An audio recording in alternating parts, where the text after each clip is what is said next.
Mwaramutse neza, amahoro y'Imana abane namwe, nizere ko kimwe cyose kiri kugenda neza, ndetse aho bitagenda neza ndizera ko Imana izaza kubigenza neza. Mbaye ikaze rero mwese adukurikirana kuri Urgent Update News, ni amakuru agezweho muri uyu mwanya. Gusa ni inkuru y'akababaro, ni impanuka yabaye ibera hano i Rwamagana, mu muhanda uva Rwamagana Kigali Rwamagana, aho imodoka rero zabaye zigongana, ndetse imwe muri zo ari imodoka yo mu bwoko bwa vatiri RAB 132M, yaje kubigongana na kwasiteri ikisanga mu ikamyo ikayangiza cyane, maze abantu bakatakariza ubuzima. Mabwira ngo rero abatari bakanda subscribe, uyu mwanya ni uwanyu kugira ngo mukande subscribe, tujye tubana 5x5 isaha ku isaha tubagezaho amakuru mu Rwanda, hirya no hino ku isi ndetse mu mahanga, kugira ngo mumenye aho isi yerekera. Uyu munsi rero ni inkuru y'akababaro, cyane rwose, cyane cyane ku miryango y'ababuriye ababo muri iyi mpanuka. Ni mu gihe rero hari imodoka yo mu bwoko bwa Karina, ni vatiri RAB 132M yabaye ivana Rwamagana igeze i Kigali, yari ifite umuvuduko mwinshi ndetse irimo kudepasa. Yaje kudepasa rero kwasiteri yari imbere yayibonye irahagarara, maze imodoka yisanga yagonze kwasiteri.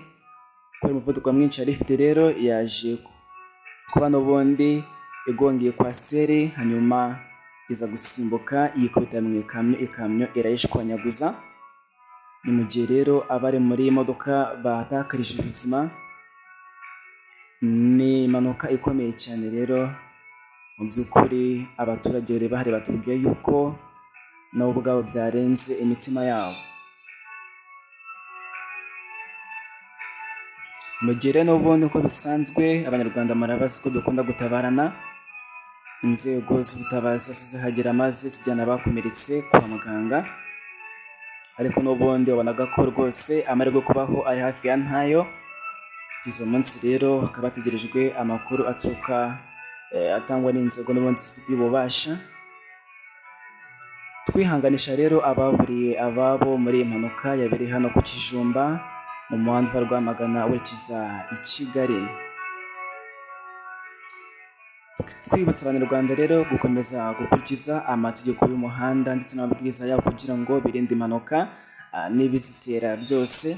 Mu gihe rero uyu mushoferi yabaye akora amakosa adasanzwe yo kudepasa, ndetse afite umuvuduko mwinshi cyane, byaje gutuma yisanga muri kwasiteri, ndetse imodoka yarasimbuka isanga muri ikamyo irayangiza cyane. Iyi kamyo nayo rero yavaga hano Rwamagana yagize i Kigali. Urabona rero ko ivatiri ni akamodoka gato cyane kaje kuba kisanga muri izi modoka nini cyane. Izi modoka rero kwasiteri ndetse n'ikamyo abari bazirimo ntacyo babaye, ariko iyo modoka mureba aho ngaho yabaye ubushwangi, yangiriza cyane. Birakwereka rero uburyo abari bayirimo ubuzima bwabo uburyo bwangiritse cyane cyane cyane. Abashoferi rero ndetse n'abakoresha umuhanda bakwiye kumenya uko bakoresha amategeko y'umuhanda, kugendera ku mategeko kumenya uko bakoresha umuhanda neza mu buryo bwubahirije amategeko.